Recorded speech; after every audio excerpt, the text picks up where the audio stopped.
우리 옆에 분들하고 인사하죠. 환영합니다. 사랑합니다. 축복합니다.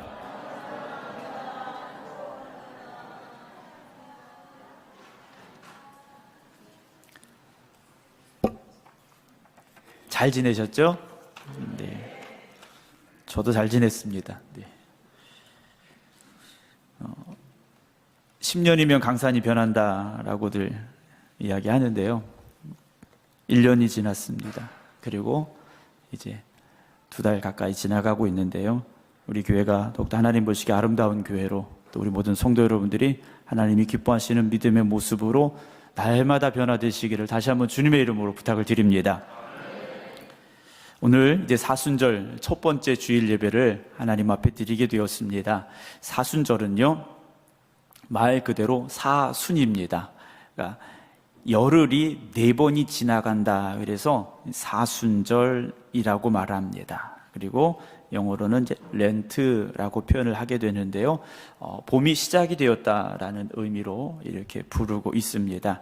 우리가 사순절 기간을 보내기 위해서는 먼저 부활절을 정해야 되는데, 이 부활절을 정하게 된 역사는 초대교회로 거슬러 올라갑니다. 그러면서 이제 부활절을 어떻게 지켜야 되는가, 그 당시에 동방정교회 또 서방교회 자기들 나름대로의 그런 절기가 있었기 때문에, 달력이 달랐기 때문에 서로 다른 날들을 지키기도 했었는데, 이걸 이제 정의를 내리게 됩니다. 춘분이 지나고, 기억을 하실지 모르겠습니다만 춘분이 지나고, 낮과 밤의 길이가 같은 이제 춘분이 지나고 첫 번째 보름달이 뜬, 그리고 그 보름달이 뜨고서 다가오는 첫 번째 주일을 부활절로 정하게 됩니다. 그래서 부활절은 성탄절과 달리 해마다 다릅니다. 성탄절은 12월 25일이죠. 그러나 부활절은 해마다 달라지게 되는데요.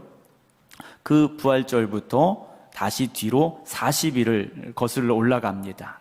단 주일은 빼고 40일을 거꾸로 세서 그 40일 동안 우리가 사순절이라는 기간을 보내게 되죠. 그리고 지난 수요일은 수요일날 말씀드린 대로 제수요일이라고 부릅니다. 작년 종려주의를 지키면서 흔들었던 종려나무 가지를 1년 동안 잘 말려서 그걸 태우고, 그 재를 물에 개어서 그 재를 이마나 손등이나 이곳에 십자가를 그리면서 우리의 죄를 위하여 십자가에 달려 죽으신 주님을 기억하며, 우리는 또한 한 줌의 재가 되어 흙으로 돌아갈 수밖에 없는 연약한 존재임을 고백하면서 제수요일을 시작하게 됩니다. 그러면서 이제 사순절 기간이 시작이 되어졌는데요. 사순절 그러면 왠지 우리가 더 엄숙해야 될 것 같고 막 경건해야 될 것 같고 그런 마음이 들기도 합니다만, 우리가 단지 그런 무거운 마음이 아니라 부활의 주님을 바라보면서 우리의 삶에도 그런 부활의 역사가 있기를 소망하시면서 믿음으로 살아가시기를 주님의 이름으로 부탁을 드립니다. 사순절 기간 동안에 한 끼 금식하시는 분도 있을 수 있고, 또 성경 통독하시는 분들도 있을 수 있고, 저녁 시간 정해서 기도하시는 분들도 있고, 여러 가지 많은 방법으로 사순절을 보내시게 되지만 중요한 것은 십자가 없이는 안 됩니다. 주님의 십자가를 다시금 바라볼 수 있는 사순절이 되어져야 하는데요. 주님께서는 이 땅에 화려하게 오시지도 않으셨습니다. 그리고 이 땅의 삶도 그리 화려하지는 않으셨습니다. 물론 복음서 곳곳에 주님 가시는 곳마다 수백, 수천, 수만의 사람들이 함께 했음도 기록이 되어져 있지만, 주님은 그런 세상의 어떤 인기나 영광을 쫓아가려 하셨던 분이 아니셨습니다. 주님은 오직 하나 십자가만을 위해서 이 땅에 오셨던 분이었음을 우리가 잊지 말아야 됩니다. 그러나 우리는 다르죠. 우리는 어떻습니까? 어떤 우리의 인생의 화려함, 어떤 성공, 이런 것들을 기대하면서 우리는 살아갑니다. 그래서 내 인생에 꽃이 피기를 원해요. 어떤 학업을, 공부를 열심히 해서, 또는 어떤 좋은 회사에 들어가거나, 또는 돈을 많이 벌어서, 또는 어떤 높은 지위에 올라가서 우리의 인생이 아름답게 펼쳐져 나가기를 원합니다. 또는 인생의 노년기 드신 분들은 내가 젊었을 때는 그렇게 세상 말로 말해서 잘 나갔었는데, 내가 때로는 화려했었는데, 내가 예뻤었는데, 이런 과거의 일들을 생각하면서 노년의 시간을 보내시는 분들도 있습니다. 물론 여러분의 인생 멋지게 사십시오.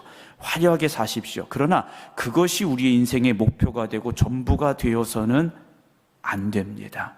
단지 성공이라는 것, 여러분 그것을 향해서 달려간다? 여러분 그렇다면 영원한 만족을 우리는 얻을 수 없습니다. 왜냐? 세상의 것은 지나가기 때문입니다. 제가 학교 다닐 때 아주 똑똑하신 교수님이 계셨어요. 몇 개 국어를 하시는 교수님이 계셨는데 한번 말씀드린 기억이 있는데, 이 교수님이요 어떻게 됐느냐? 치매가 왔어요. 치매가 와서 더 이상 강의를 할 수 없는 그런 상태가 되셨어요. 물론 저 졸업하고 한참 뒤의 일이긴 합니다만, 여러분 그 뛰어난 지식도요 그렇게 사라질 수 있더라는 거죠. 돈을 많이 모았습니다. 그런데 그 돈이요 영원하겠습니까? 아무것도 남지 않고 사라져 버릴 때도 있습니다. 열심히 일해서 성공을 합니다. 그러나 그 성공이 영원할 것인가? 그렇지 않죠. 어떤 정치적인 권력과 지위에 오른다 합니다. 그러나 그것이 영원하겠습니까?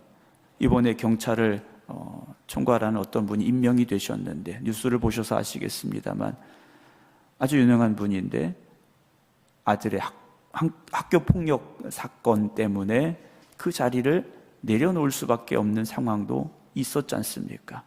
그리고 우리나라의 슬픈 역사가 지금 계속되고 있는데, 대통령을 맡으신 분들이 영광스럽게 살아가시는 모습을 보지 못해요. 그 권력이 얼마나 허무합니까? 우리의 외모도 마찬가지죠. 여러분 여기 계신 분들 지금이야 나이를 좀 드셔서, 물론 젊은 청년들은 해당이 안 되겠습니다만, 나이가 좀 드셔서 이제 얼굴에 주름도 깊이 패여가고 몸도 예전의 몸이 아니고, 우리 생각해, 내가 20살 때, 내가 30살 때 그때만 해도 참 젊고 예뻤었는데, 멋있었는데 라는 생각을 하실 수 있어요.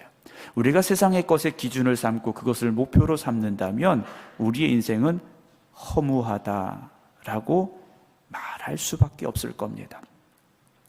주님은 주님의 삶을 어떻게 사셨는가?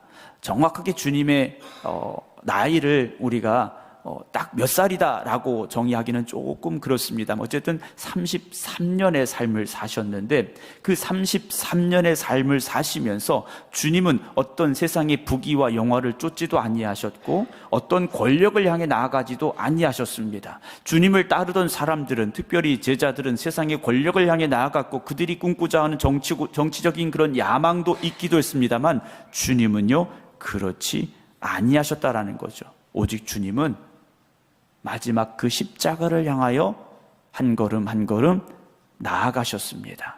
우리도 오늘 사순절을 시작하면서 주님이 가고자 하셨던 그 십자가의 자리까지 주님과 함께 한 걸음 한 걸음 나아갈 수 있어야 됩니다. 여러분들의 인생의 최고봉은 어디여야 될까요? 우리의 인생의 최고봉은 어디여야 될까요? 지금이 내 인생의 전성기다? 여러분, 그것은 세상의 기준일 수밖에 없습니다. 우리의 인생의 최고봉은요, 주님처럼 마지막 우리가 숨을 내쉬는 그 순간에, 정말 주님 앞에 나가는 그 순간이 우리의 인생에 있어서 가장 멋진 우리 인생의 최고봉이 될 수 있기를 주님의 이름으로 축원합니다. 주님께서 그 십자가에서 남기신 7마디의 말씀이 있죠. 물론 성경에 그 순서가 다 똑같이 기록이 되어져 있지는 않습니다만, 아버지여 저희를 사하여 주시옵소서. 네가 나와 함께 낙원에 있으리라. 여자여 보소서 아들이니다. 엘리 엘리 라마 사박다니. 내가 목마르다 다 이루었다. 내 영혼을 부탁합니다. 이 7마디의 말씀을 마치시고 주님께서 삶을 이제 마감하시게 됐는데요, 오늘 사순절을 시작하면서 주님께서 십자가에서 하셨던 첫 번째 말씀을 함께 나누려고 합니다. 아버지여 저희를 사하여 주옵소서. 이 말씀을 나누려고 하는데요, 십자가에 달려 죽으셨습니다. 여러분, 주님께서 십자가에 달려 죽으셨는데, 십자가는 우리는 오늘 강단 중앙에 십자가를 이제 걸고 우리가 예배를 드리고 있는데, 이렇게 보기 좋은 십자가는 아니었습니다. 나무를 잘라 만든 십자가였고, 그리고 그 십자가는 멋진 화려한 길로 가는 십자가가 아니라 죽음으로 가는 사형의 형틀이었습니다. 죄인들을 죽이는 방법에는 여러 가지가 있었습니다. 칼로 목을 베어 죽이는 방법도 있었고 다른 여러 가지 방법들이 있었는데, 그 중에 가장 잔인한 형벌이 바로 이 십자가의 형틀이었습니다. 십자가의 형틀에 달려 죽는 죄수는 그냥 달려 죽는 게 아닙니다. 십자가에 달리기 전에 이미 수많은 채찍에 맞아야 되고 온갖 수모를 겪어야 했고, 그 십자가를 자기가 직접 지고 사형장까지 가야 했습니다. 사형장으로 가는 길에는 수많은 사람들이 둘러 있었고, 십자가를 지고 가는 사람을 향하여 돌을 던지고 침을 뱉고 욕을 했습니다.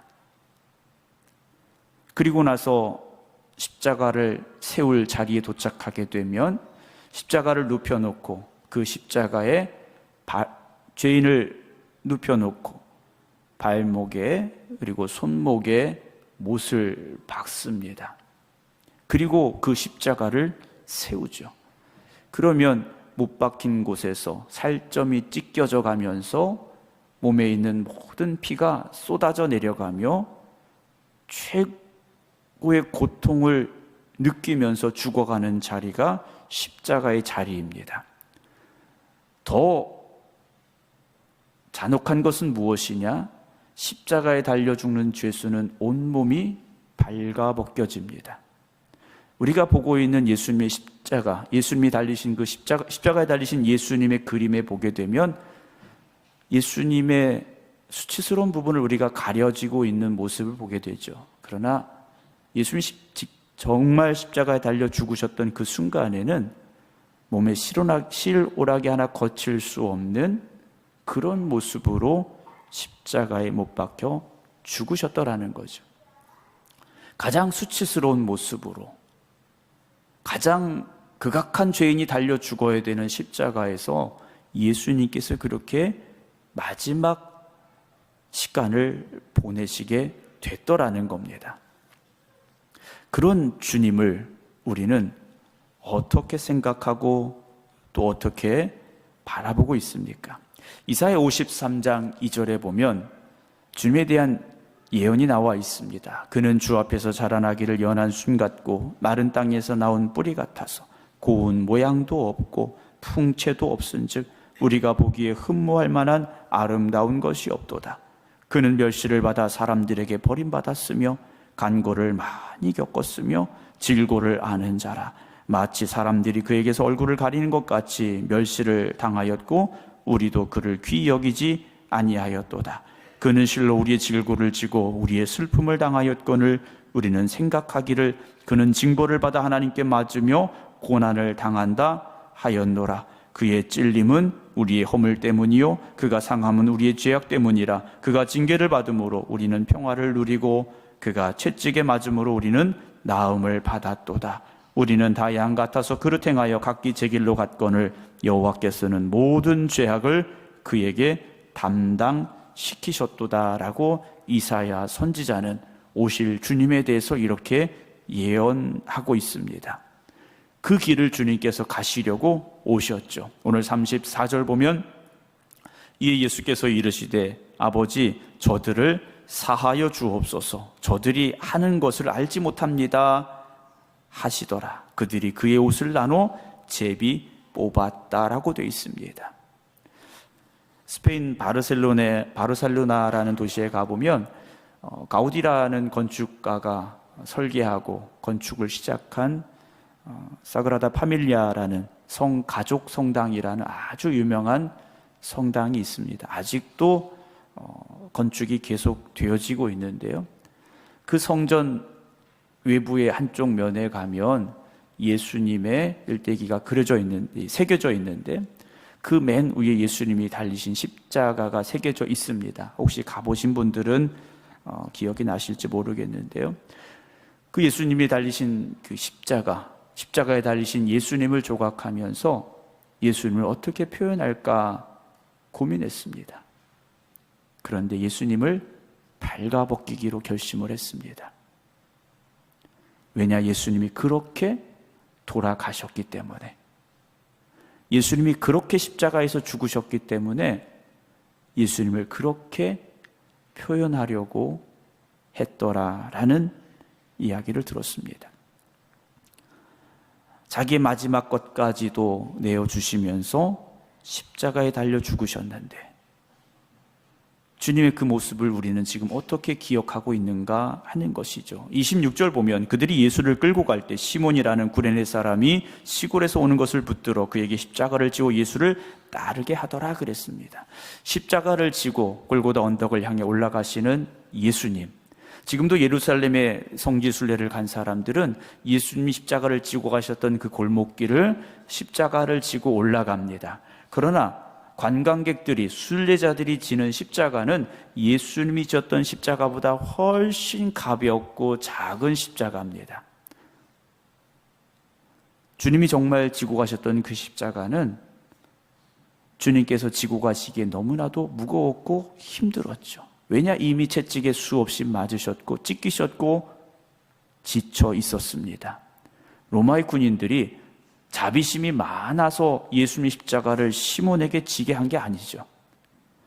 채찍을 때려도 예수님이 일어날 수 없고 한 걸음 한 걸음 내딛는 것이 불가능함을 보고 어쩔 수 없이 시몬에게 십자가를 지웠더라는 거예요. 그렇게 예수님은 골고다까지 가셨고 십자가에 못 박히십니다. 34절을 다시 봅니다. 예수님께서 그런 상황에서 이렇게 말씀을 하셔요. 이에 예수께서 이르시되 아버지라고 말씀을 하십니다. 주님께서는 그 십자가에서 하나님을 불렀습니다. 하나님을 불렀어요.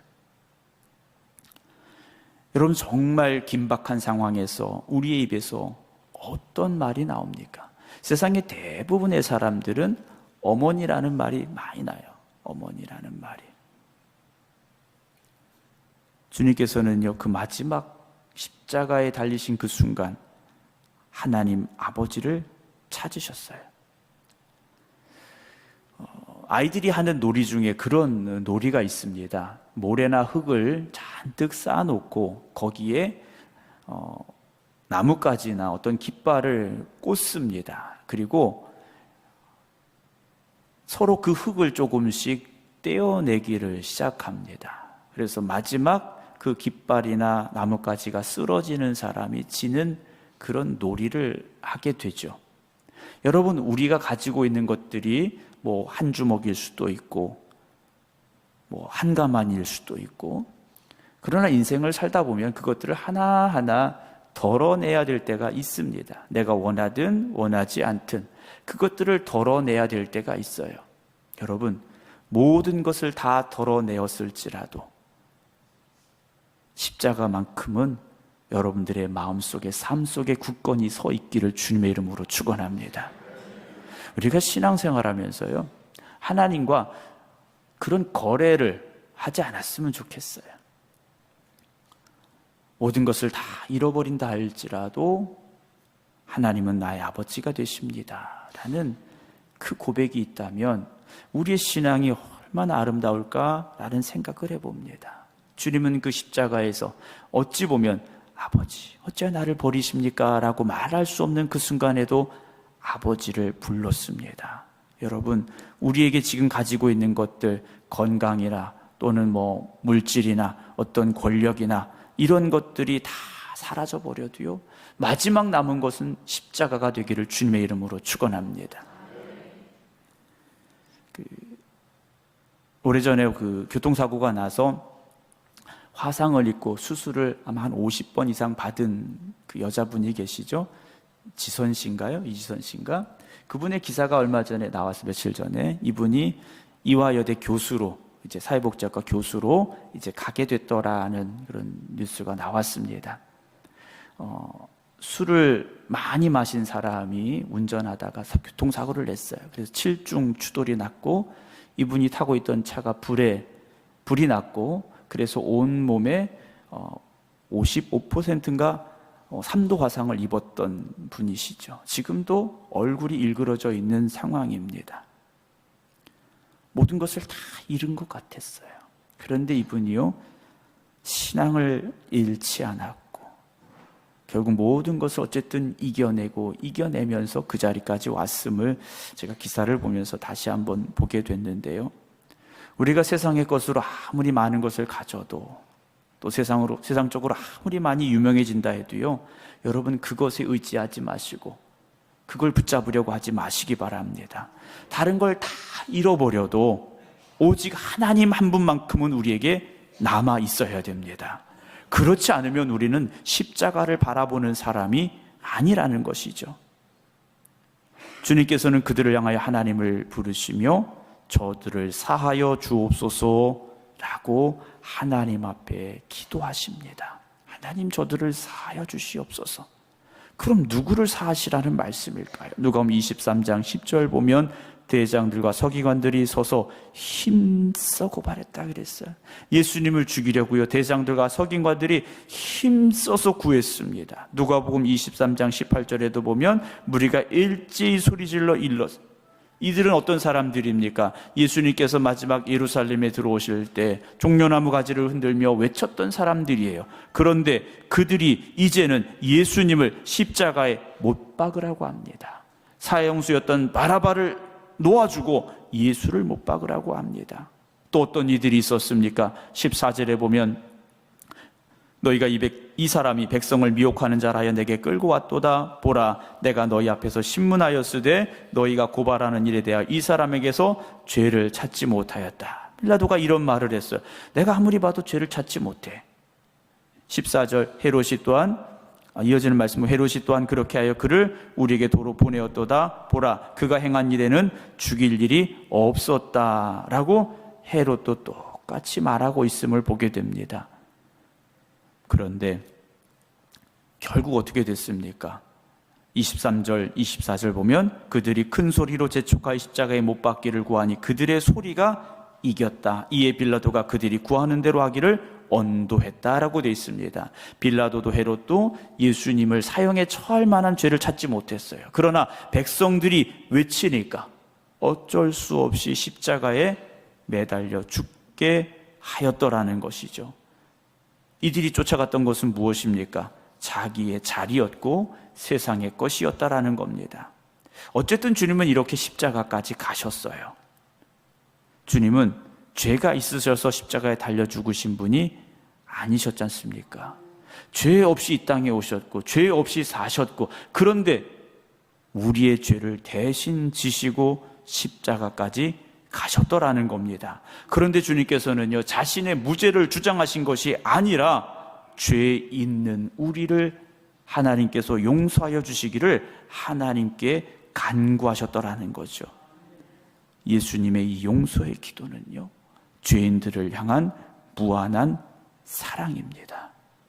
주님께서 저들의 죄를 사하여 주옵소서 고백하셨던 그 외침은요, 오늘 저와 여러분들을 향한 죄사함의 사랑이었음을 기억하시기 바랍니다.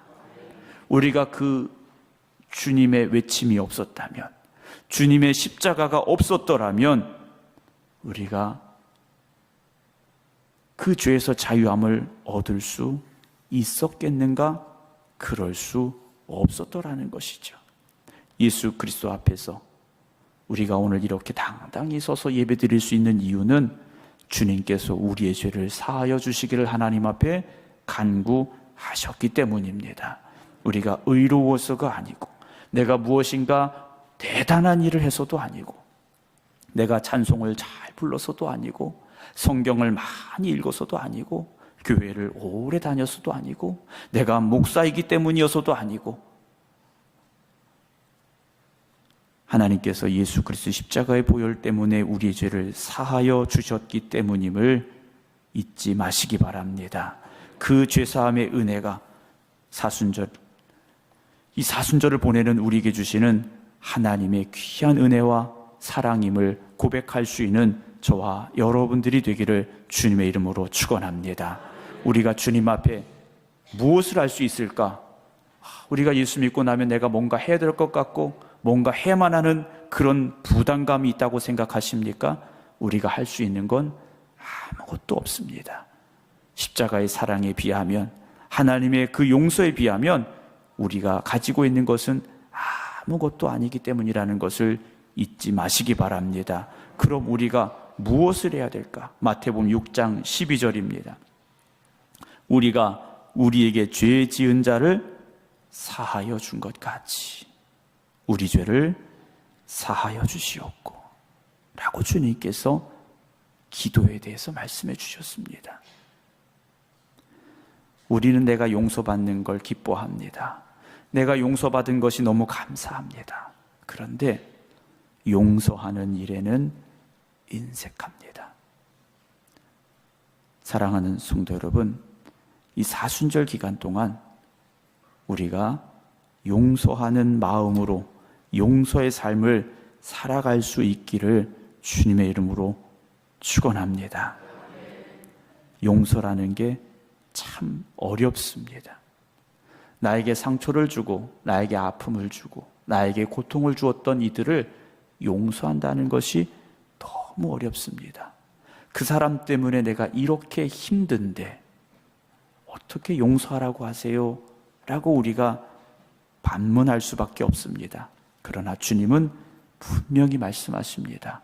우리가 우리에게 죄 지은 자를 사하여 준 것 같이 우리 죄를 사하여 주시옵고 라고 말씀하셨습니다. 사순절 기간 여러분들의 마음속에 그 용서가 회복될 수 있기를 주님의 이름으로 축원합니다. 여러분, 주님의 사랑으로 용서하시기 바랍니다. 물론 찾아가셔서 내가 당신 용서합니다 그런 말씀하시라는 게 아니에요. 여러분들의 마음속에서 용서하시기 바랍니다. 그 짐을 내려놓으시기 바랍니다. 그럴 때 우리의 죄를 사하여 주시는 주님의 용서가 우리 가운데 임하게 될 줄로 믿으시기 바랍니다. 조동아라는 시인이 이런 시를 썼습니다. 나 하나 꽃 피어 나는 시를 썼습니다. 나 하나 꽃 피어 꽃밭이 달라지겠냐고 말하지 말아라. 네가 꽃 피고 나도 꽃 피면 결국 풀밭이 온통 꽃밭이 되는 것 아니겠느냐.